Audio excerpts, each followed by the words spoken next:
de la pantalla?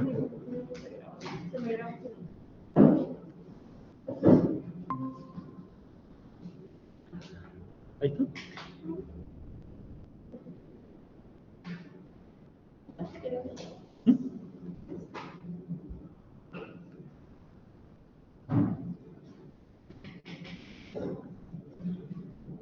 Bueno, ¿estamos? Empezamos ahora por el otro extremo. La idea de la clase de hoy es ver inhibición psicomotora, un poco haciendo énfasis en abordaje inicial y cómo lo pensamos y qué podemos hacer, y algo de síndrome confusional agudo. Y de ahí, bueno, vemos que queda pendiente. Con esto veríamos ya un poco los grandes síndromes y muy en general cómo se pueden presentar algunos cuadros. Y por ahí hay muchas cosas que pueden llegar a quedar en el tintero y podemos ver si las rellenamos, pero con esto creo que ya tienen un panorama general de qué puede aparecer en urgencia. Empezamos con inhibición psicomotora. Y acá un poco para entrar en tema,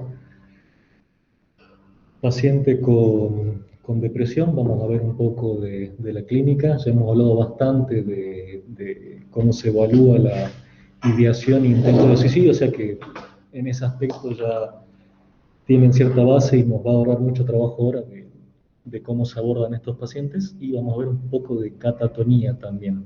Conceptos generales porque no son casos muy frecuentes ni que vayan a ser solos, pero como para que tengan una idea de el espectro que podemos tener.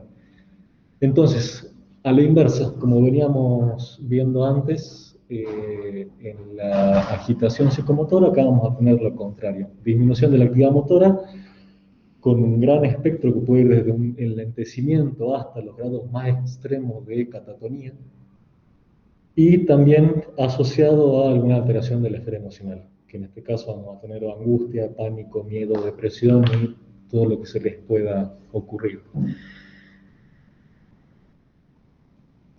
De manera global, como para dar un panorama de qué causas podemos esperar de este síndrome. Depresión a la cabeza, que probablemente sea lo más frecuente, lo que más vean. Enfermedades somáticas, vamos a detenernos un poco a pensar qué otras cuestiones clínicas pueden confundirse o tener relación o esperar que den algunos de estos síntomas. Tóxicos, no me voy a detener mucho porque es más que nada dar un concepto y no nos vamos a centrar en cada uno a decir qué se hace y qué no para cada caso, pero para que tengan un concepto de qué se puede esperar. Adversidades psicosociales, para tener presente algo que en realidad sí ven mucho ustedes y que lo tienen mucho en cuenta, particularmente ustedes, de todo lo que sea relacional y del ambiente, que puede tener mucha relación, y la realidad es que ser causa de estos síndromes. Y catatonia, como para que tengan un concepto y para cuestiones académicas más que nada, porque la realidad es que es difícil que lleguen a ver un paciente, es muy de manejo hospitalario. Y por ahí la idea es que también tengan sí herramientas para la urgencia, pero cosas que también le puedan servir en consultorio, en su práctica, que también es mucho más orientada hacia atención primaria. Vamos a empezar entonces hablando un poco de depresión. Y vamos a dividirlo en esferas para desglosarlo bien y que puedan entender más o menos cuál es la clínica con la que puede llegar el paciente a la consulta. Vamos a hablar entonces del estado de ánimo, de aspectos conductuales que pueden aparecer, síntomas vegetativos, qué pasa a nivel de pensamiento o cognición y los ritmos biológicos, ¿sí? En la esfera anímica, capaz que algunos de estos términos lo conocen o no, anedonia se refiere, y es un síntoma clave, incapacidad de sentir placer. Es probablemente de lo que más se quejan los pacientes. A veces ni siquiera es tristeza lo que refieren, sino hay algo distinto, hay algo que no se siente como antes. Las cosas que me gustaban hacer ya no siento nada, no me genera placer, no puedo disfrutar de nada. Todo es gris, no tiene sabor, no tiene sentido. Pasa también que no nos puede referir bien o describir el estado emocional que está sintiendo. Entonces hablamos del exitismo. Cuesta explicar, no encuentra palabras, no puede describir lo que siente. Angustia, tristeza que en realidad no es la tristeza normal que puede pasar en la mayor parte de nuestras vidas, sino estamos hablando de algo cualitativamente distinto. No es el dolor frente a la pérdida, es algo mucho más grave y también diferente en algún aspecto en cuanto a lo cualitativo. Y puede haber también irritabilidad y muy frecuentemente asociado con ansiedad. En cuanto a lo conductual, puede haber descuido del cuidado personal, inhibición en todo este rango que puede ir desde, sí, cierto enlentecimiento, pero a la verdad hay cuadros de melancolía, le llamaríamos nosotros, a los cuales a nivel motor ya hay inhibición muy grande y también a nivel de pensamiento. Cuesta pensar, está muy enlentecido. Falta de energía, aislamiento, disminución de la voluntad, disminución en la expresividad de los movimientos expresivos. Eh, y pudiendo llegar al estupor y lo que hablamos de la ideación y el intento suicida. Ritmos biológicos también es interesante pensarlo porque los pacientes a veces me llevó mucho trabajo y estoy muy, muy orgulloso del GIFET.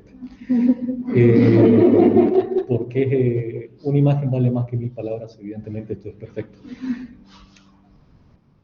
Nos ayuda también a diferenciar distintos tipos de depresión, pero muchas veces nos refieren los pacientes que hay momentos del día en los que están peores.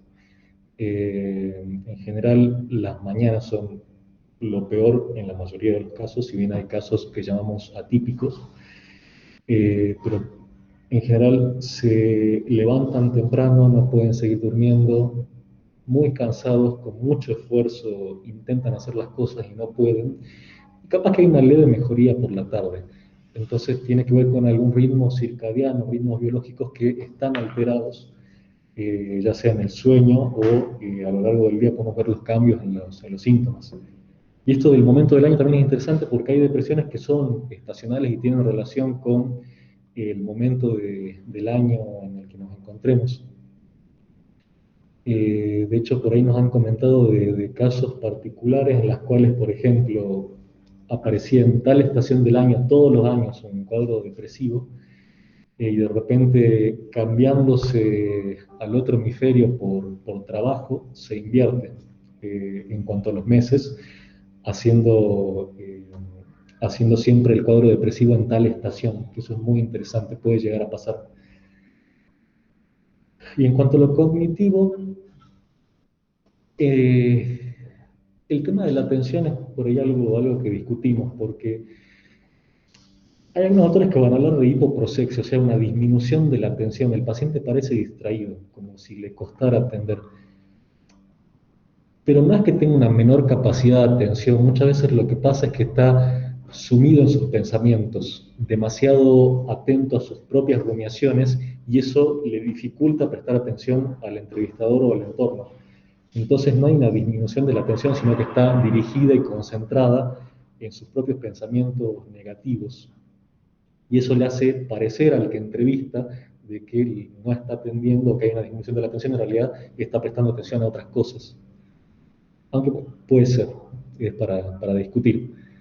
Disminución del curso del pensamiento, el lentecimiento, lo llamamos bradipsiquia, que se va a reflejar en la palabra, o sea, en lo que va a decir el paciente, lo vamos a llamar bradilalia. Y esta disminución de la velocidad de procesamiento, me cuesta pensar, me cuesta concentrarme en cosas que me llevaban poco tiempo, de repente me cuesta muchísimo y que a veces no llego a hacerlas, puede llevar particularmente cuando estamos en pacientes mayores a lo que le dicen algunos autores la pseudodemencia depresiva, que no tiene nada que ver con la demencia, es una depresión que como el paciente llega a la consulta quejándose más que nada por lo cognitivo, nos puede hacer pensar de que hay algún proceso demencial, pero es depresión y nada más. Todo lo cognitivo es secundario al estado de ánimo y no hay un cuadro de demencia de base, como para pensarlo como diferencial cuando nos toque alguna consulta en un paciente mayor. Eh, y el tono de la voz en general también bajo, monocorde, en correlación también con lo que veíamos de la disminución de la expresividad corporal. Pensamiento, hay ideas que inclusive las llaman algunos autores deliroides, que son falsas y sostenidas con una certeza prácticamente absoluta, pero que son distintas de los pacientes con psicosis. Porque estas ideas están relacionadas y condicionadas por el estado de ánimo, cosa que por ahí en la psicosis es medio distinto. Entonces, estas ideas, por ejemplo, de no sirvo para nada, mi familia no me quiere, de repente si me muero no va a pasar nada, nadie me va a extrañar, todo el mundo me odia. Eh, Está la certeza que pueden llegar a tener, eh, pero no la llamamos delirantes porque son fenomenológicamente distintas de la psicosis. Se pueden diferenciar, en este caso es muy patente que están condicionadas por el estado de ánimo y cuando mejora el estado de ánimo, de hecho, el paciente puede recobrar totalmente la conciencia de que no era tan así la cosa. Ideas de desvalorización, la culpa suele ser un tema central también, ideas de ruina, de desesperanza, de muerte. Y en cuanto a lo somático vegetativo, podemos ver eh, anergia, astenia. En cuanto a la alimentación, podemos tener los dos polos, lo que también me da pauta de que podamos estar ante un cuadro típico o atípico. Puede estar aumentado el apetito en casos más raros, o en general también disminuido. Eh, y síntomas somáticos que también hay que tener en cuenta que pueden aparecer y confundir, porque a veces son el motivo de la consulta y esconden por debajo la depresión, que consulte por cefalea, que consulte por dolores inespecíficos, que haya disminución del libido, o algo que dé pie a pensar que puede estar pasando algo de esto. ¿Qué hacemos con un paciente que llegue con un cuadro depresivo que sospechemos como síndrome de una depresión? Lo primero ya lo vimos, y más si estamos en el contexto de urgencia, muy probablemente sea justamente porque estamos o en ideación o en un intento fallido de suicidio. Entonces, lo que vimos en la clase anterior, no lo vamos a repetir porque ya nos dio una clase magistral, Moni. Lo damos por sabido. Pero sería en realidad lo más importante. ¿Qué hacemos cuando en la consulta llega eso? Y si aparece como síndrome de depresión, vamos a tener que hacer la evaluación sí o sí y tomar la conducta que amerite cada caso. Ahora, como para ampliar un poco más la visión, quería que veamos algo de qué otros diagnósticos habría que descartar cuando alguien nos llega con este síndrome y también tener en cuenta de que aun cuando sea una consulta de guardia y hagamos todos estos pasos, siempre hay que tener en cuenta de que la orientación que hagamos al paciente y a la familia en ese momento para que inicie un tratamiento o se haga estudios si hace falta o plantearle, miren, está pasando tal cosa y hay que hacer esto, va a ser también fundamental. Muchas veces la consulta, ya sea en el contexto de guardia o consultorio o lo que sea, por ahí sirve para problematizar y que tanto el paciente como su familia, si lo acompaña, empiece a entender de que es un problema real, serio, y de que hay opciones de tratamiento. ¿Sí? Entonces, para ejemplificar un poco todo esto, les traigo un caso clínico. Una mujer de 35 años Como antecedente recabamos que el padre murió de cáncer después de muchos meses de enfermedad, poco antes de que ella se enterara de que estaba embarazada, un embarazo no planeado con una pareja casual, que después pierde contacto con el hombre y no se hace cargo del hijo. Una mujer sin antecedentes personales importantes, sin antecedentes familiares de problemas de salud mental, eh, que trabajaba como vendedora, estaba terminando un terciario, eh, y que de repente empieza a tener, después del parto, síntomas depresivos. Eh, un parto complicado que tiene cursa con una hemorragia puerperal importante, que inclusive le termina dando una anemia para la cual requiere tratamiento. Eh, y a medida que pasan los meses y en el puerperio y posteriormente, empieza con un cuadro muy florido y muy complicado que hasta le dificulta hacerse cargo de su hija recién nacida. Empieza con mucha astenia, adinamia, esta lentitud del pensamiento y dificultad para concentrarse, muy bradipsíquica, lentitud psicomotora, y refería anergia, debilidad muscular, calambres, dolor también muscular, cefaleas tensionales y estaba acusando con la anemia con el tratamiento correspondiente. Hasta acá, ¿qué piensan con esos datos? Ya sé que es poco, pero... ¿Mm? Lo primero que pensaron justamente lo que le estaban tratando es que puede ser una depresión postparto, que de hecho, teniendo en cuenta los antecedentes que mencionábamos, una situación en general complicada, es lógico pensar que puede estar pasando algo de ese lado. El trastorno tiroideo también podría ser, un trastorno tiroideo podría pensar en eso. Perfecto. Entonces también podemos pensar dentro de lo que hablábamos, qué otras enfermedades o qué otras cuestiones clínicas pueden estar produciendo estos síntomas. No todo paciente que tenga esto como síndrome va a ser una depresión primaria de origen psiquiátrico o las adversidades psicosociales de las que hablábamos. Entonces, pensar también que puede ser un hipotiroideo, puede ser que la misma anemia esté produciendo algunos de estos síntomas, o capaz que algo más. Eh, pero la hipótesis principal en esta paciente fue la depresión puerperal y se inició tratamiento con antidepresivos. Interesante con la depresión puerperal que en realidad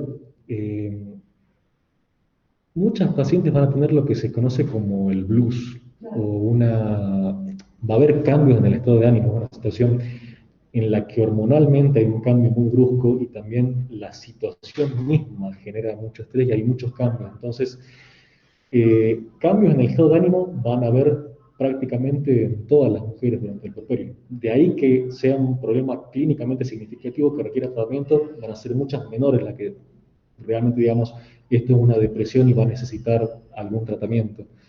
Igual, si un año y 6 meses, ya es como mucho para... Por eso, ahí esa es cuando yo la veo, pero ya hay un periodo importante en la que va de médico, psicólogo, y ahí vamos a la segunda parte. Durante todo este tiempo, que fue un montón, tuvo pérdida de 15 kilos de peso, inapetencia y diarrea, amenorrea, que nunca le volvió la menstruación, intolerancia al frío, caída de cabello. No refería cuando yo la veo apetito por sal, tampoco tenía hiperpigmentación a nivel cutáneo, el pulso muy difícil de tomar, muy pequeño, y ya venía un tiempo adecuado y con dosis adecuadas de antidepresivo y no había habido ninguna respuesta. Con estos datos, ¿qué piensan? Fuerte, vamos. Evaluar alguna causa estructural. Exacto. Si bien En general, el síndrome podría pensarse como un cuadro depresivo, inclusive tenemos ciertos antecedentes de cuestiones psicosociales que son complicadas. La realidad es que hay un montón de cuestiones acá que inclusive ya podemos empezar a pensar a ciertos síndromes que nos orientan a algunos diagnósticos. Recién mencionaba hipotiroidismo, y tiene algunos síntomas que pueden ser sin ningún problema ahí. Me llamaba mucho la atención el tema de la astenia y le molestaba mucho la debilidad muscular. En general, un paciente depresivo, lo que lo frena, lo que le dificulta hacer las cosas durante el día es el estado de ánimo, la culpa, la rumiación, los pensamientos. Ella se quejaba de que no tiene fuerza. Entonces, raro, dolor muscular. Entonces, caso raro. A esta paciente la vimos con Vanessa, de hecho, en el consultorio. Hicimos derivación para endocrinología. Poniendo bien los antecedentes de la hemorragia puerperal, cuándo comienzan los cuadros, cómo evoluciona y de que evidentemente no había ninguna respuesta al tratamiento. Estaba con psicoterapia también y la psicóloga también, después que la ve, me dice, hay algo raro. ¿Qué había pasado? La síndrome de Sheehan, no sé si se acuerdan de haberle leído en el momento. La hemorragia puerperal había sido tan importante que había producido un daño a nivel de hipófisis. Entonces el control hormonal se había ido al diablo y esta mujer lo que tenía era un hipotiroidismo sumado a una insuficiencia suprarrenal de origen hipofisario. Respondió súper bien a la suplementación con levotiroxina y la hidrocortisona. Sola decidió, inclusive después que lo vio al endocrinólogo, hasta que volvió conmigo, dejar el antidepresivo. No tuvo ninguna recaída y respondió perfecto a la medicación de reemplazo hormonal. Como para señalar, estuvo mucho tiempo dando vueltas. La familia inclusive ya le empezaba a reclamar de que hacía esto, se hacía la loca y así terminó en el Rabone porque debe ser que no quiere hacerse cargo de los hijos o mirá, no tenés nada así. Inclusive le habían hecho al principio estudios de tiroides que habían salido normales, o que después empezó a empeorar el cuadro y tampoco tenía, había algo claro, digamos, a nivel de laboratorio y parece que en base a eso habían pensado, no, esto no es, pero la clínica era clara. No era un episodio depresivo y había síntomas de que podía haber algo más. Pero bueno, como para plantear el tema de lo que veíamos al principio de esta esfera de los problemas clínicos que pueden aparentar, pero que son otra cosa. Entonces siempre pensar, nos pueden llegar pacientes que aparenten tener síntomas depresivos y que inclusive podamos encontrar algún antecedente que me diga, sí, capaz que por esto está así. Y sin embargo, tenemos que tener el panorama completo y hacer una buena historia clínica y sospechar que hay un montón de cosas que pueden pasar y que no tienen un tratamiento completamente distinto. Lo mismo que decíamos en agitación psicomotriz, pensar que no todo va a ser psiquiátrico, sino que hay un montón de cosas para descartar. Lo mismo acá. Pasa, nos llegan y lo vemos.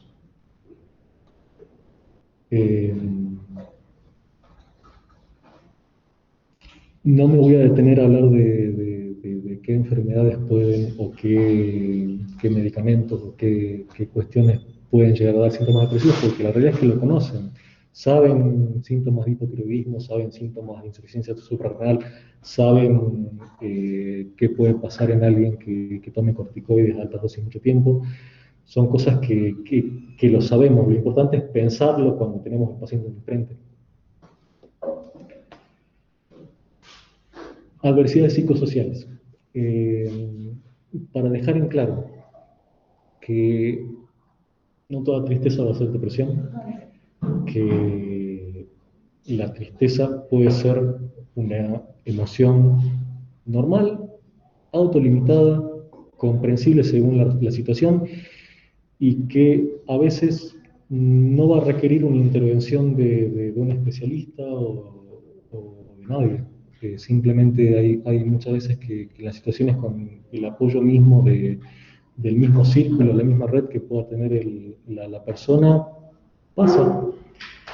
El duelo es un proceso normal y es algo que también no tiene que ser ni patologizado y muchas veces ni medicado ni nada, solamente a veces la función del personal de salud es acompañar. Y ustedes, esta última frase la saben mejor que nadie con todo lo que sea prevención cuaternaria, que a veces la mejor intervención es la no intervención. Hay veces que tenemos que plantearnos hacer alguna acción en particular, cuál va a ser la relación costo-beneficio. Hay veces que no hay una buena relación. Y lo resume de manera fantástica esto mío, me encanta esta imagen. Por terrible que sea, quiero saber la verdad, doctor. ¿Ser un ser humano es una enfermedad incurable? Piénsenlo así. Hay un montón de cosas que vienen en el paquete de ser humano que son feas. Los duelos son difíciles, hay cuestiones que nos pueden golpear la vida que son difíciles de transitar, pero son parte de, de lo que viene. Entonces, tratar de diferenciar qué es una reacción normal, esperable y que probablemente con un acompañamiento y un apoyo va a seguir adelante esta persona, y qué es un trastorno clínicamente significativo que va a requerir un tratamiento, ya sea con psicoterapia, con medicación si hace falta o algún otro tipo de intervención, como para pensarlo, cuál es el límite, cómo tomamos la decisión de decir, no, esto estamos frente a una depresión clínicamente significativa y hay que hacer algo. Muchas veces el límite no es fácil de definir, pero tengamos en cuenta de que hay gente que está de un lado y hay gente que está del otro y la decisión que tomemos es importante. Eso en cuanto a depresión. Voy a hablar un poco de catatonía, porque entra dentro del síndrome, es interesante como para tenerlo en cuenta. Y más que nada quiero hablar de esto porque también es algo que se asocia mucho a psiquiatría y particularmente a esquizofrenia, y en realidad hoy sabemos que catatonía no es en realidad parte exclusiva de la esquizofrenia. Puede haber pacientes con esquizofrenia que tengan catatonía, pero puede haber un montón de otras personas con otras causas que hagan este síndrome. Entonces, para empezar, catatonía es un síndrome, no es una enfermedad per se, tiene un montón de causas. Y es un síndrome psicomotor agudo, y hablamos de reacción cerebral, porque en realidad es inespecífico. El complejo de síntomas y signos es siempre el mismo, pero puede ser activado por diferentes noxas. Entonces, este autor que les pongo abajo Goldar lo que dice es, son preformaciones instintivas, ¿sí? Son como vestigios evolutivos. En algún momento este síndrome fue diseñado por la evolución y quedó ahí guardado como una caja de herramientas que muy raramente aparece, pero que si se toca en el cerebro determinada zona, se va a activar. Y lo que toque y active puede ser muchas causas, ya lo vamos a ver, y no solamente la parte psiquiátrica o psicológica, sino también cuestiones clínicas. Entonces, todos podemos tener una catatonía, ¿sí? Es común a todas las personas. Y por eso vemos que el síndrome se repite de la misma manera en todas las veces, independientemente de la causa que la provoque. Entonces está preformado, está ahí en el cerebro esperando que se active. Entonces es interesante lo que dice este autor, porque dice, en realidad todos somos catatónicos, todos somos histéricos, todos somos epilépticos, pero no todos tenemos el mismo umbral de excitabilidad en los dispositivos preformados. O sea, capaz que es muy difícil que en mí se despierte la catatonía y de repente algún paciente con tal o cual condición es más fácil que surjan estos síntomas. Entonces, lo más importante y lo que quiero recalcar de esto es que catatonía no es equivalente a esquizofrenia. De hecho, muchas veces directamente asociamos la palabra, hablamos de esquizofrenia catatónica. No, tenemos que separarlas, porque todas estas causas nos pueden producir este síndrome de catatonía aguda. Metabólica, o sea, una cetoacidosis, un hipotiroidismo que ya hablábamos, tóxicos como el alcohol, los neurolépticos, y acá es interesante pensar que el síndrome neuroléptico maligno, que si nos ponemos a pensar los síntomas que da son síntomas de catatonía, es esto, es una catatonía aguda inducida por fármacos, y no es el único fármaco que puede producirla. Neurológicas como un ACV o tumores, infecciones como la encefalitis. De hecho, los últimos pacientes que he sabido que han visto con catatonía han sido en el San Bernardo, el doctor Escartesini, pacientes que tenían otras cuestiones, en general neurológicas, y no esquizofrenia. Lupus, que también sabemos que puede dar psicosis, también puede dar catatonía, y hay causas psiquiátricas y psicológicas. Entonces, un trastorno bipolar puede dar catatonía, sí. Esquizofrenia, sí. Retraso mental, sí. Inclusive, cuestiones emocionales intensas pueden llegar a producirlo. ¿Sí? Entonces, veamos si se puede ver bien el video. Esto es un poco para que tengan un concepto de los síntomas. Y aumento del tono muscular en reposo y están abolidos los movimientos voluntarios. Este es un ejemplo que dan con actores. No importa el sonido porque lo importante es que vean los movimientos.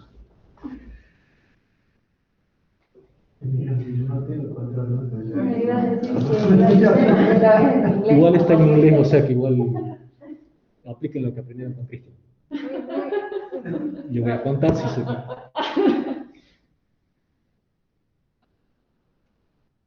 Fíjense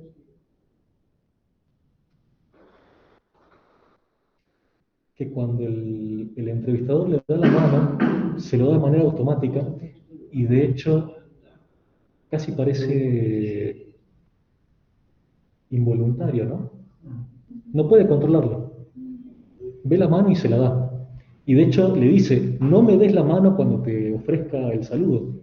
Y no puede evitarlo. Igual se le va la mano. Pierde el control. Y se lo nota angustiado por la situación, porque se está dando cuenta de lo que está pasando.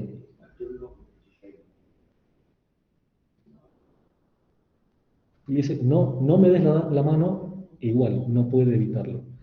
Y puede estar así toda la tarde, y toda la tarde le va a seguir dando. Ese es un síntoma de catatonía. Flexibilidad seria, la misma rigidez va a producir de que en cualquier posición que se lo deje al paciente va a permanecer en esa posición el tiempo que se lo deja hasta la fatiga muscular. Puede estar horas el paciente en la misma posición. De hecho, la imagen que les ponía al principio es justamente un paciente que si se lo deja en esa posición, se queda en esa posición. No importa qué tan incómoda sea.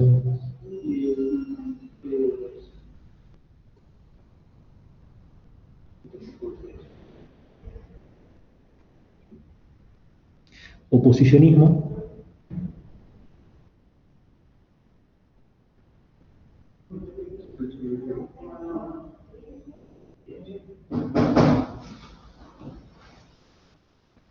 Va a ofrecer una resistencia activa.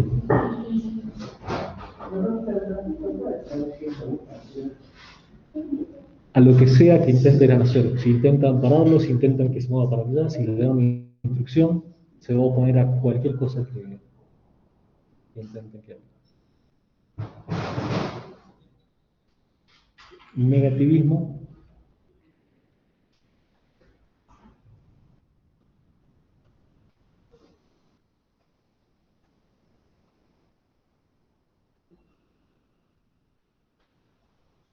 De manera similar, cuando se le ofrezca alguna acción, puede hacer totalmente lo contrario.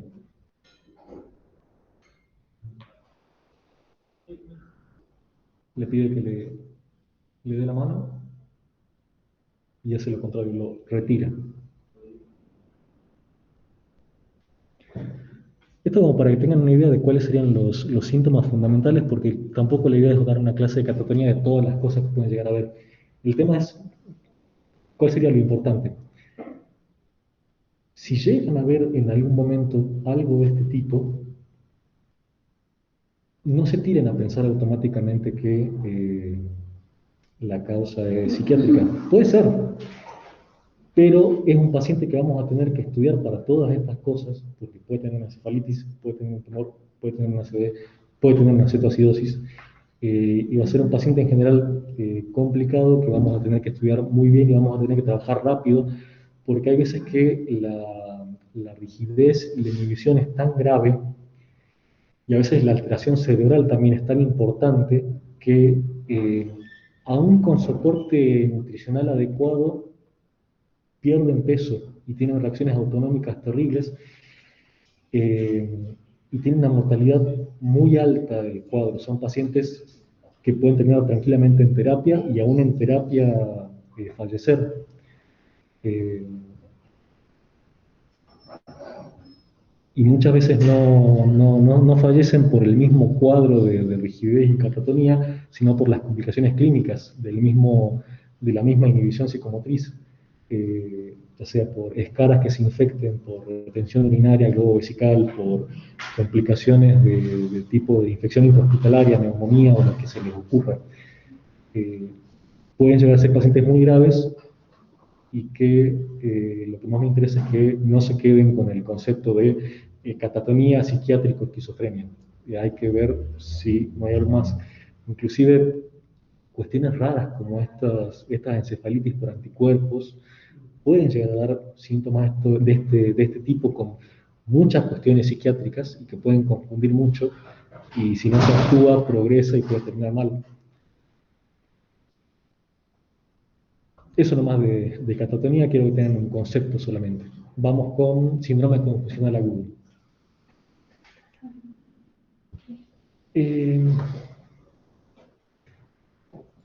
Como síndrome vamos a ver estos síntomas.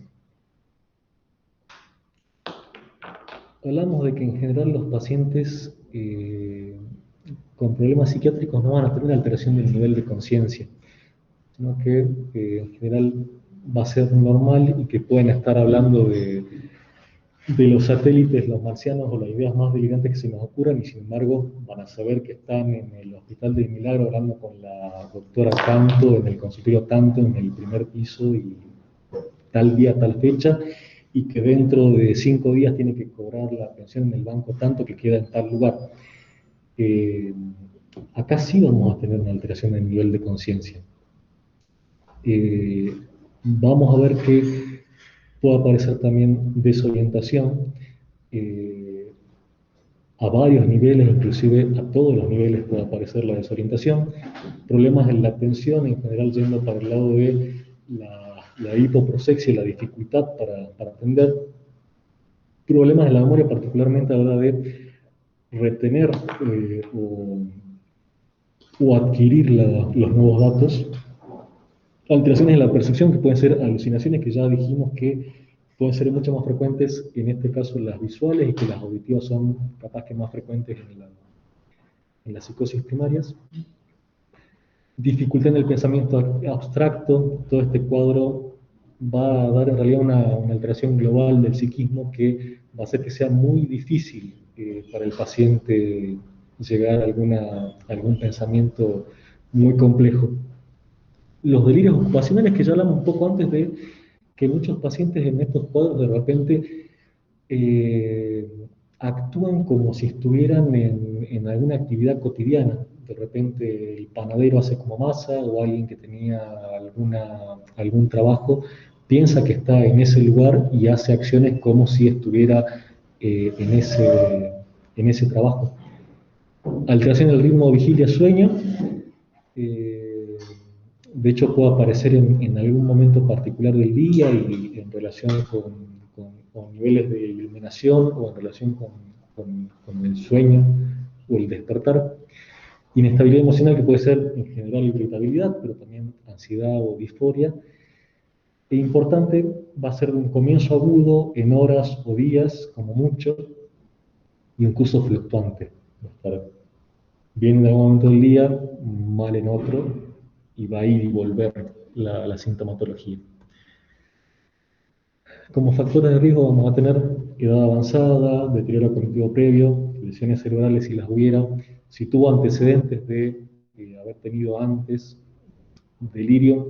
No uso mucho la palabra delirium porque se puede confundir, me gusta más lo de síndrome confusional agudo. No tiene nada que ver con los delirios, por ejemplo, que podemos hablar de otros pacientes con psicosis. Que puedan aparecer síntomas psicóticos no tiene en realidad nada que ver con lo que podemos considerar otro tipo de psicosis como esquizofrenia. Este paciente tiene una alteración cerebral aguda, ¿sí? Y si bien pueden aparecer alucinaciones, pueden aparecer alguna otra idea delirante, va a ser totalmente distinto de otros pacientes. Entonces me parece que le queda mejor el nombre de síndrome confusional agudo. Cuidado con los déficits sensoriales porque alguien que de repente no vea bien porque tiene cataratas o lo que sea, o alguien que no escuche bien, va a estar con mayor riesgo de que esos déficits sensoriales lo predispongan a tener ilusiones en realidad, que la dificultad en percibir el ambiente haga que empeore la ubicación, empeoren ilusiones que puedan aparecer y lo confundan más y empeoren el cuadro. Enfermedades sistémicas, lo que se les ocurra, polifarmacia, lo que se les ocurra, y siempre si hay consumo pueden aparecer estos cuadros, particularmente el más clásico de abstinencia de alcohol, pudiendo llegar al delirium tremens. Es un caso muy claro de síndrome confusional agudo. De hecho, el caso clínico que vimos para la clase anterior, el del señor mayor con la neumonía, hace un síndrome confusional y la agitación psicomotriz. ¿Qué puede dar un síndrome confusional agudo? Cualquier noxa que pueda generar sufrimiento cerebral, o sea, y cualquier cosa, tal cual. Puede ser neurológico, puede ser un traumatismo, puede ser epilepsia, puede ser infecciones, puede ser, no sé, puede ser un tumor. Metabólico, déficit vitamínicos, muchos. Alteraciones hidroelectrolíticas, hormonales, diabetes descompensada, encefalopatía hepática, urémica, depresión respiratoria también, por la causa que se les ocurra, hipoxia, hipercapnia, hipotrombolismo. Cardiovascular también, que puede producir disminución de la irrigación cerebral, coronariopatías, insuficiencia cardíaca descompensada, y tóxicos, ya sea por intoxicación de algún depresor o también puede pasar por algún activador, pero bueno, intoxicación o abstinencia también de un montón de causas, siendo el caso más paradigmático la abstinencia de alcohol. Farmacológicas que también son muy frecuentes. Vamos a ver este síndrome mucho en ámbitos hospitalarios, en pacientes graves, postquirúrgicos o que tengan cualquiera de las cosas que veníamos haciendo antes, y tener cuidado que con lo farmacológico podemos complicar mucho la situación y hay que pensarlo. En general es un motivo de interconsulta frecuente con psiquiatría si está en el hospital general. Y hay que trabajar en conjunto con los médicos que estén tratando la causa que sea por la que esté internado, porque muchas veces vamos a tener que revisar las medicaciones. Hay muchas medicaciones que pueden empeorar estos cuadros, desde anestésicos, cualquier fármaco que tenga alguna acción anticolinérgica, antihistamínicos, antiparkinsonianos, las benzodiazepinas, corticoides y un larguísimo etcétera en realidad. Infecciones urinarias y respiratorias como lo más frecuente, pero también lo que se les ocurra, politraumatismos postoperatorios y el dolor, para que no se olviden que si no está controlado puede hacer desastres en muchos aspectos y este es uno de ellos. Clasificación. Vimos un caso de hiperactivo con el caso clínico que les mencionaba de la vez pasada, que en general es por el que nos van a llamar, pero en realidad no es el más frecuente va a ser el hipoactivo. El tema es que muchas veces no se diagnostica, no se sospecha o pasa porque no es un paciente que moleste, pero es un paciente que está mal. ¿Me suena con lo que describí, paciente añoso? Tal cual. Bueno, ACV, cardiópata, diabetes, neumonía, pero como vos decís, ya cuando, ¿qué fue el caso de la vez pasada de la neumonía? Tal cual. Entonces, el caso de la vez pasada que vimos era el hiperactivo. Entonces, paciente que agitado, con alucinaciones, delirio, la expresión psicomotora, puede aparecer síndrome de abstinencia. Insisto, si piensan en el delirium tremens, es el ejemplo más clásico, el uso de corticoides. Y en general vamos a tener estas dos opciones, o el metabolismo cerebral elevado o el disminuido. En el hipoactivo vamos a estar con la hipoalerta, la letargia, somnoliento, decaído psíquico. También pueden aparecer las alucinaciones y los delirios, solamente que con un paciente que moleste, pueden pasar desapercibidos a menos que se busquen. Y también vamos a tener muchas de las cuestiones clínicas que decías de encefalopatías, intoxicación, deshidratación. Importante diferenciar con demencia, que más si es un paciente añoso que capaz que inclusive tiene ya algún déficit cognitivo. ¿Cómo me doy cuenta que es una cosa y no la otra? ¿Qué voy a ver en el síndrome confusional agudo? Justamente, inicio súbito, curso fluctuante, esos son cuestiones clínicas fundamentales para darme cuenta de que está pasando algo más. En la demencia voy a tener algo crónico, estable, que viene hace rato. Conciencia va a estar alterada y en el nivel, ¿sí? Nivel de conciencia disminuido. La atención globalmente alterada, la cognición globalmente alterada, insisto, todo está mal. No es solamente la memoria, ¿sí? Las alucinaciones van a ser mucho más comunes, en general visuales, que era lo que hablábamos. La actividad motora depende si estamos en alguno de los polos. El pensamiento desorganizado, esto que hablábamos de que la atención va a estar mal y el pensamiento en general va a ser incoherente. Es un paciente que no le vamos a entender lo que quiere decirnos. Diferente al paciente con demencia que va a tener un pensamiento sí empobrecido y alterado, pero no con este curso totalmente desestructurado que podemos ver en el síndrome confusional agudo. Y bueno, los movimientos involuntarios también, en general en demencia no vamos a tenerlos. Diferenciarlo de la psicosis, o sea, una esquizofrenia, por ejemplo.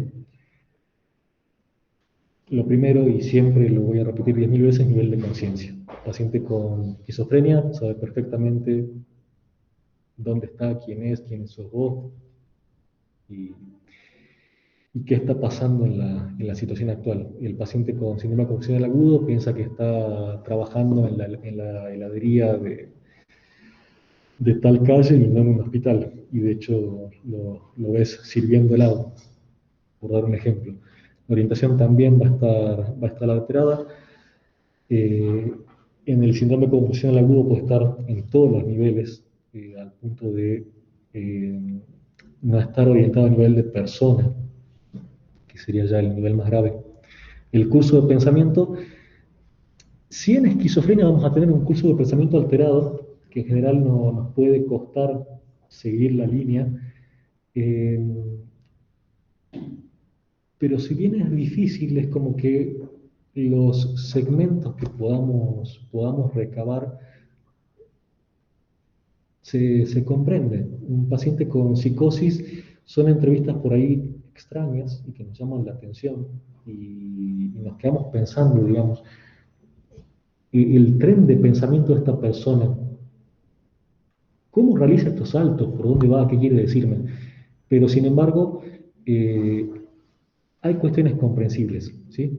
De repente entrevistando a un paciente con psicosis me puedo enterar de que sí, tiene el certificado de discapacidad y cobra la pensión y tiene que ir a tal lado. Entonces, dentro del discurso puedo ubicarme con un montón de cosas y a pesar de que esté desordenado, puedo llegar a algún lugar.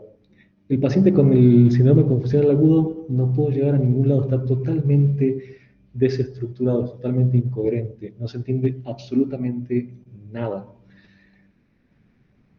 Las ideas delirantes también van a ser distintas. A nivel de las alucinaciones, vamos a ver que hay muchas cuestiones que son visuales en el síndrome confusional agudo y que pueden llevar a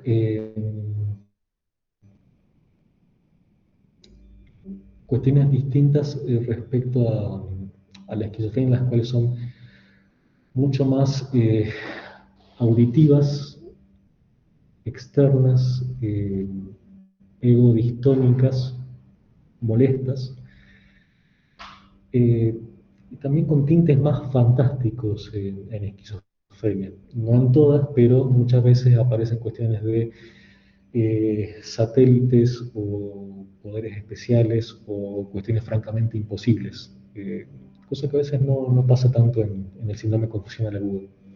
Entonces esas cuestiones extrañas, bizarras, digamos, van a ser más del polo de la esquizofrenia. La evolución, lo que decíamos, curso agudo, fluctuante en confusional agudo, la psicosis viene así hace 20 años, no cambió nunca, siempre habló lo mismo de los satélites.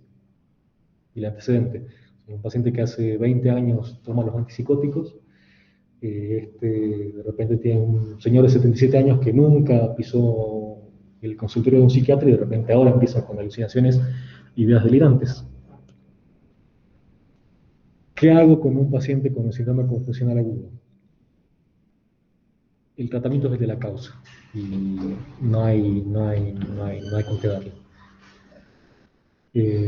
Hasta que no se solucione esta noxa que está produciendo esta alteración en el cerebro, no va a cambiar absolutamente nada. Y eso también es lo que tenemos que trabajar con quien sea que sea el médico tratante, tratar de descubrir qué pasó ahora que está produciendo este cuadro, porque muchas veces son pacientes complejos, hay un montón de variables, entonces no sé, está descompensado de la diabetes, habrá sido una medicación que se inició hace poco, habrá sido alguna interacción entre algún fármaco, pueden pasar muchísimas cosas, pero hasta que no se solucione eso que está haciendo un daño a nivel del cerebro, no se va a solucionar, hagamos lo que hagamos. Mejor todavía si trato de manejar los factores de riesgo y si intento disminuir los factores que pueden aumentar la probabilidad de que haya uno de estos cuadros. Entonces, si el paciente tiene deterioro cognitivo, si puedo hacer algo para que tenga una actividad terapéutica o que ayude a que se encuentre más orientado y conectado al ambiente. Si hay deprivación del sueño, higiene del sueño. Si está inmovilizado, que se mueva.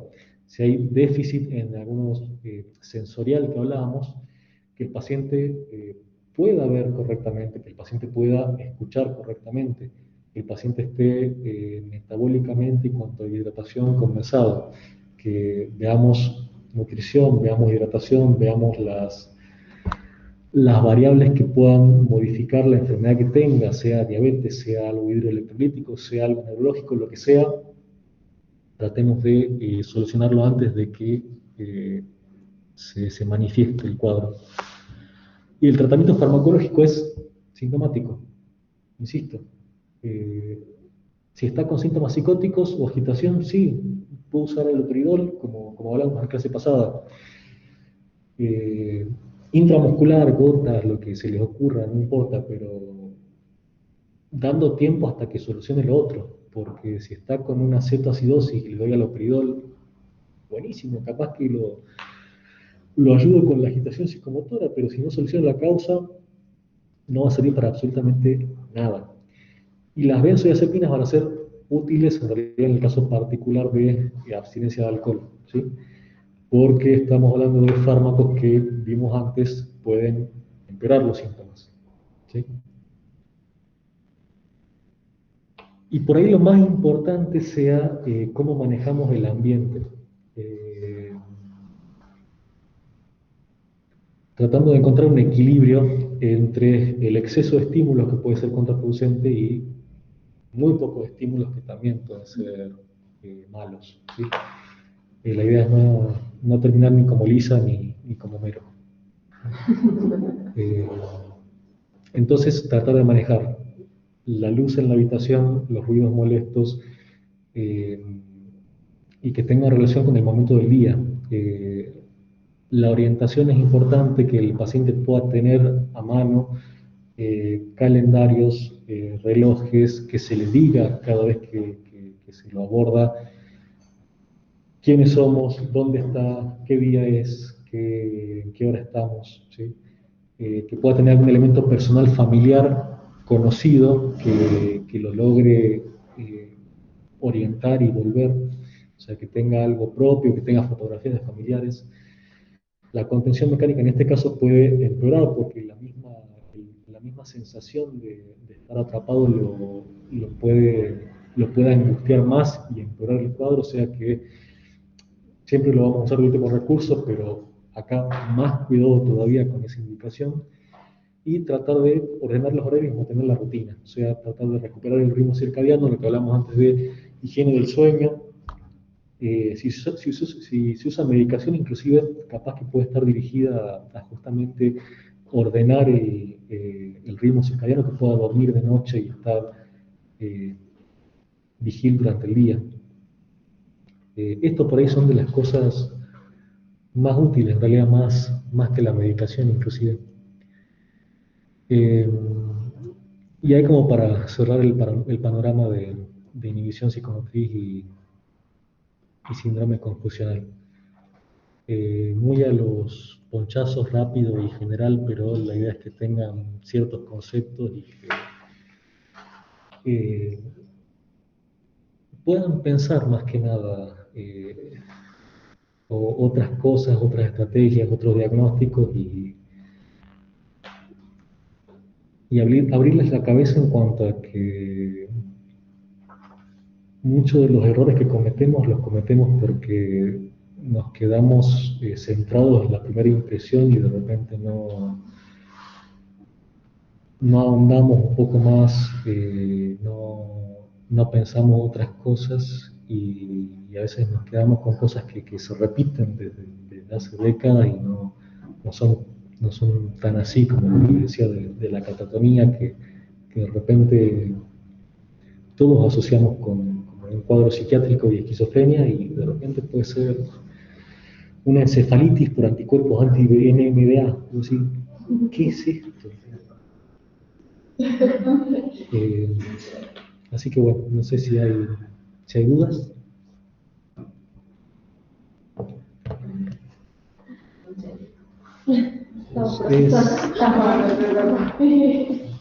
Es mucho y no es todo. O sea, Eso es lo que estoy preguntando.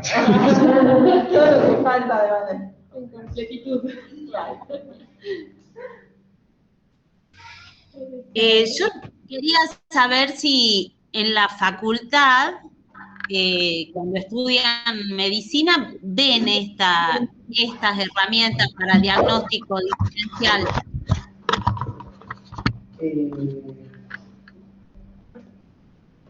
No, o sea, hay que unificar los conceptos que pueden ir pasando por lo que es clínico, tratando de cada uno. Psicología. Pero no, la verdad que no. Es más, yo... Me parece tan importante. Asociando lo que aprendí acá, veo la importancia de la valoración geriátrica integral, por ejemplo, una de las primeras clases que tuvimos. Perdón que o sea, sé que no es exclusivo, como dijimos, sino que conmocional del paciente ayoso, pero me es imposible despegarlo porque todas las características me llevan a pensar en esto. La mayor probabilidad de ser un paciente anciano, y como le digo, me viene lo primero a la cabeza esto de la BGI, que fue una de las primeras temas que tuve que preparar. Y esto, en la parte de abordaje de la esfera clínica, teniendo en cuenta todas las herramientas que vos nos venías diciendo, está muy especificada, y que en la parte de los pacientes ancianos, uno, lo que nos explicaba, me acuerdo esa vez cuando estábamos leyendo con Cintia, era que era una cascada de eventos en donde capaz vos estás viendo el resultado final, pero hay una parte más adentro que vos no la estás investigando si vos no haces un buen examen físico, una buena anamnesis. Y para la parte de prevención, tratando todos estos factores amigos que nos contaba Ezequiel, lo abordás en una otra esfera con todas las otras escalas de valoración que tenés para hacer, evitando llegar a lo que es el resultado final del síndrome confusional. O sea, es como que para mí fue inevitable asociar eso con esto, que como te digo, en la universidad no lo había visto, la verdad no se hace mucho hincapié en eso, y acá sí ya lo aprendí. Claro, y un poco la convocatoria, Ezequiel, y otras veces hemos convocado a otros profesionales a que nos compartan esta temática, es por escuchar a residentes que muchas veces desde primer año quedan a cargo de guardia incorrectamente, no tiene que suceder así, pero hay algunos hospitales donde quedan solos en guardias de fin de semana y se ven con síndromes como esto o manifestaciones como esta y realmente hay mucha Carlos. Así que yo, bueno, con esto ya no digo más nada, pero te agradezco, Ezequiel, porque me pareció clarísimo. Muy bueno, muy bueno. Y bueno, y los escucho a ustedes. A mí particularmente el síndrome confusional, no sé si el síndrome confusional agudo sí lo había leído, lo había visto en la universidad, pero como la inhibición psicomotora, así como algo sindrómico, como algo, no lo había pensado. Es como quizás sí causas orgánicas, por ahí si viene un paciente y uno lo valora, sí como separado así, pero como algo sindrómico en general que puede llegar a relacionar un montón de causas y todo ese tipo de cosas, no lo había ordenado, digamos así. Entonces sí me pareció interesante como esa visión. El síndrome confusional agudo, sí lo había leído, lo había visto, pero la inhibición psicomotora así como tal, no la pensaba de esa manera, digamos, y me ordenó bastante varias cosas. Así. Sí, y esto también de que siempre la primera explicación viene por el lado de lo psiquiátrico, el problema de salud mental, incluso dentro de los equipos. Cuando yo era residente, o sea, hace mucho tiempo, a mí me llamó la gente sanitaria por un niño con catatonia, ¿no? Rarísimo, que debe haber tenido 11 años, fue hace tanto tiempo. No sé si vos te acordás, Ivonne, en San Ignacio, que me tocó este niño. No me lo acuerdo, no me lo acuerdo. El caso, yo sí, un adolescente me tocó en el Mirador. Y que la primera respuesta es alguien de salud mental, ¿no? Después, bueno, se pudo coordinar un traslado con SAMEC en el hospital de acá, el hospital de niños, que se lo estudió, y la verdad que no supe muy bien cuál fue la evolución ahí, pero esto de que siempre se cree que es algo que tiene que ver solo con los sí, ¿no? Y que no está mal, porque siempre va a cumplir algún rol, pero lo importante es no quedarse ni en lo uno ni en lo otro, sino justamente tratar de ver el panorama completo y de que sea el equipo. Y que la evaluación sea integral. Y que sea el equipo, claro. ¿Vos decías algo? No, a mí me tocó encontrarme con el síndrome confusional agudo con mi suegra en la casa. Una deshidratación. O sea, realmente en cualquier situación, quizá para un médico es más claro, es más frecuente, pero a mí realmente no sabía de qué se trataba. Y me parece tan importante que todos los profesionales de la salud mental tengamos herramientas para el diagnóstico diferencial, porque, claro, te llaman al psicólogo o el médico deriva al psiquiatra y no necesariamente hizo primero una evaluación clínica como tiene que ser. En ese caso me parece que en medicina se ve más el síndrome confusional agudo que lo que vimos, por lo menos yo no. Para mí fue muy importante aprender sobre eso. A mí se me viene a la mente en una ocasión mi mamá tiene 53 años, 54. en ese momento tenía 50. Que me llama porque ella dice que estaba poniendo la mesa con mi tío y de repente no sabía ni quién era ella, ni quién era él, ni qué estaba haciendo ahí. Así, ella me dice que de la nada, en un momento lo vio a mi tío y fue como, ¿qué es todo esto? Y nada, mis familiares no se habían dado cuenta porque ni ella entendía bien lo que le estaba pasando. Entonces, que mi hermana la llama al comedor porque estaban limpiando y ella, como ver la cocina prendida, se pone a cocinar, pero no se acordaba la receta. Entonces era como, y mi hermana decía, pero no, estabas limpiando acá, no vas a terminar, y como, no sabía ella qué estaba haciendo, estaba súper desorientada.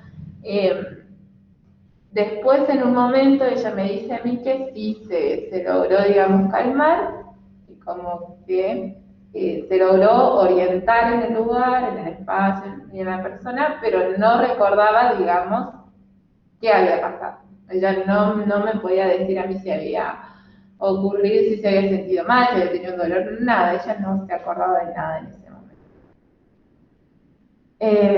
Al pasar de las horas, y bueno, yo también creo que fue la primera reacción de todos los profesionales que estaban alrededor mío en ese momento, que fue como, bueno, ¿qué pensás, digamos, que pudo haber sido? Porque yo estaba asustada. Fue como, no, debe estar estresada. ¿Viste? Solo debe estar estresada, digamos. Y que yo creo que fue la primera reacción de todos, y que pudo haber sido un shock emocional, porque habían estado hablando de mi tía, que había fallecido. Pero a la vez, después yo pensaba, y si de verdad tenía algo orgánico y nunca le dijimos, bueno, mamá, no sé cuánto tenías de presión, cuánto tenías de frecuencia cardíaca, cómo estaba neurológica, porque no había nadie para evaluarlo, yo no estaba con ella, digamos. Entonces, claro, cuando pensé dije, bueno, y por ahí tenía algo orgánico, y bueno, entonces fui, la evalué y todo, y estaba bien, estaba bastante estable, dinámicamente estaba todo, neurológicamente estaba todo bien. Y ahí fue como, bueno, dije, puedo ir un poco más. Pero me pasó esto también, de que lo primero que pensaba, bueno, está estresada. Porque es una mujer joven que no tiene antecedentes patológicos previos de importancia, pero podría haber sido otra cosa. A pesar de todo, podría haber sido otra cosa. Y siento que, y como dice Martín, en general yo el síndrome confusional agudo también lo relacionaba como anciano y siempre por algo orgánico, ¿viste? Y me decía que puede ser por un shock emocional. Entonces, bueno, era como, me pasaba siempre.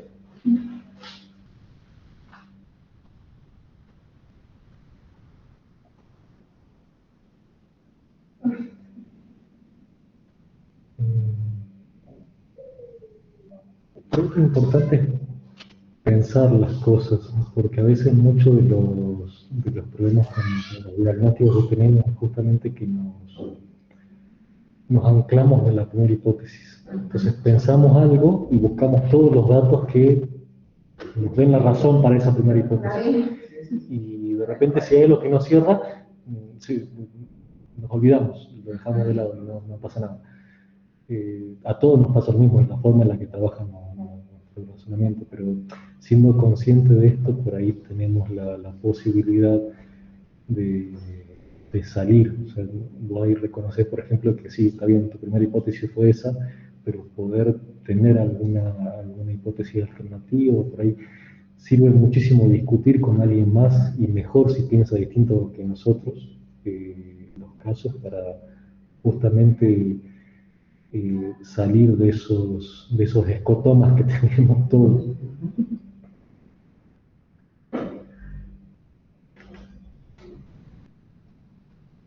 Sí, también esto del caso de la mujer de 35 años, ¿no? Que sí, que esto que no cierra, que, ay, pero hay esto que me hace ruido, como bueno, poder escucharlo, poder observarlo, porque aparece claramente, ¿no? Igual que en el otro caso de la semana pasada. Ahí hay algo que, pero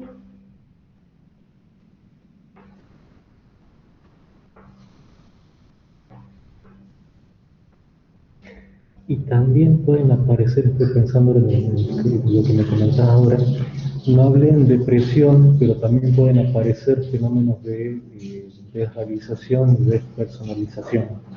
Eso no lo mencioné porque ya es un poco fino, pero puede pasar que en cuadros afectivos de repente la persona no se sienta ella misma o sienta como si no estuviera presente, o hay sensaciones extrañas que pueden llegar a aparecer por momentos, que son también secundarias al cuadro depresivo, del trastorno del ánimo.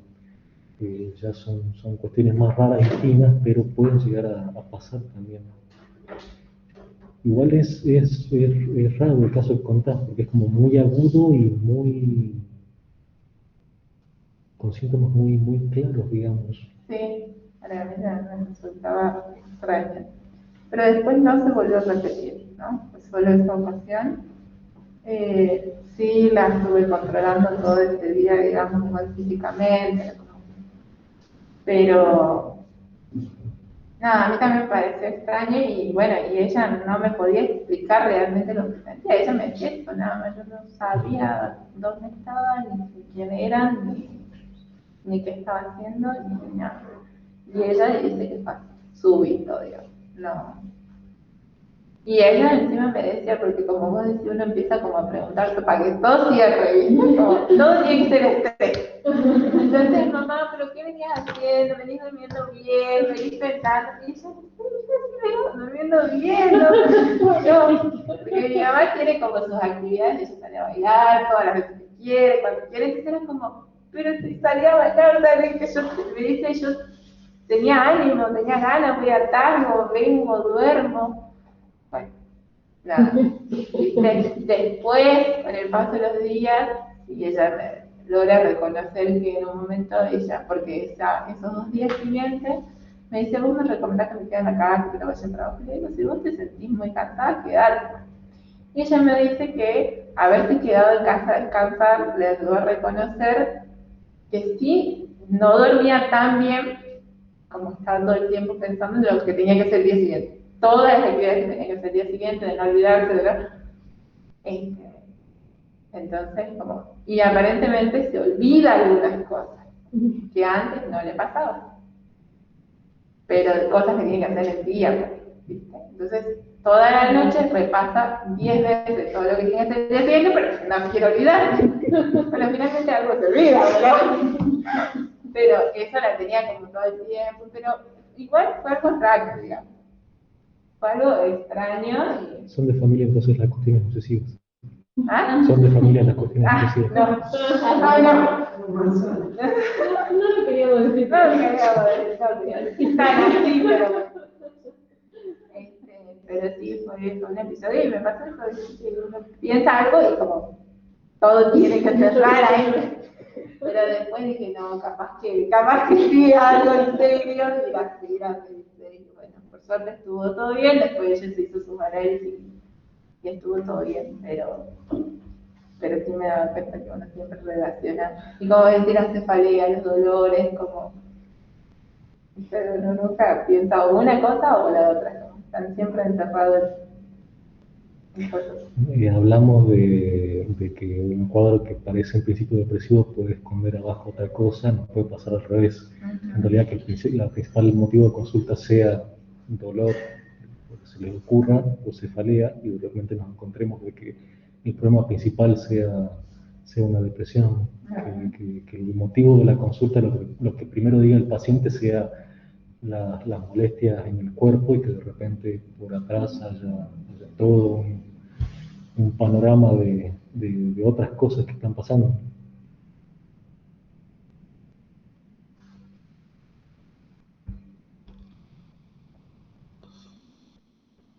Bueno, y también esto rescato de la no medicalización de las cuestiones que tienen que ver con la vida misma, ¿no? Y ustedes tienen muchas herramientas para valorar redes, que han leído un montón sobre aves, digamos, las cuestiones de las crisis vitales y las mentales que muchas veces aparecen medicalizadas, ¿no?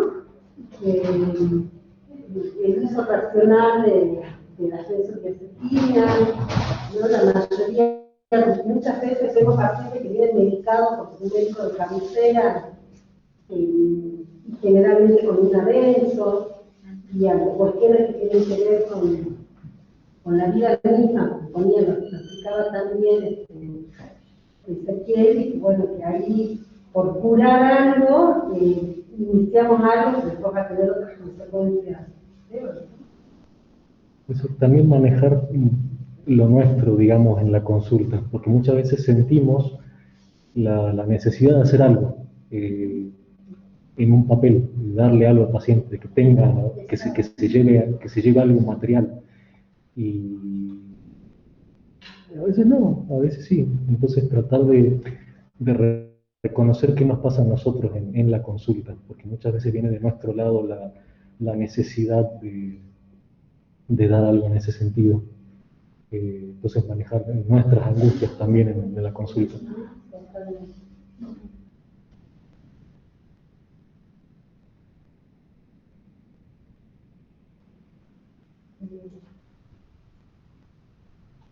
Muy claro eso.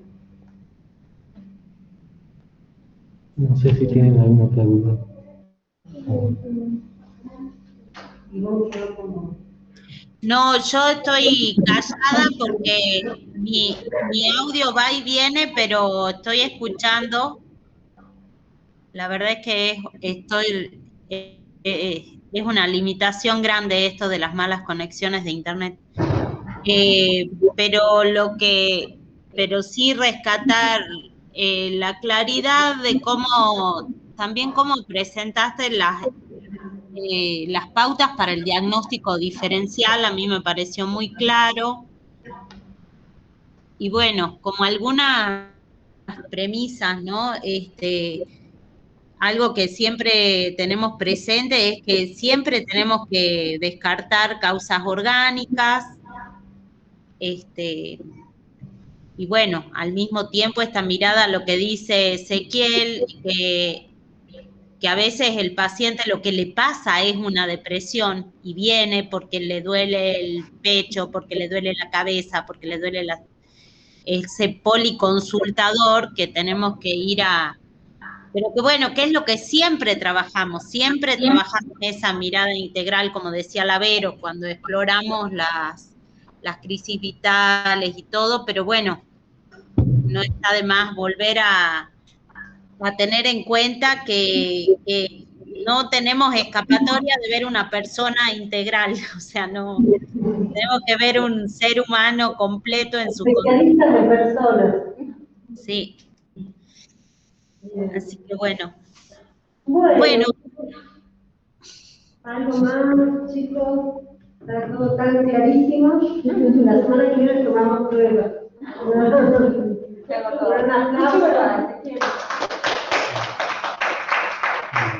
Gracias por la invitación. Muchas gracias, Ezequiel, muchísimas gracias.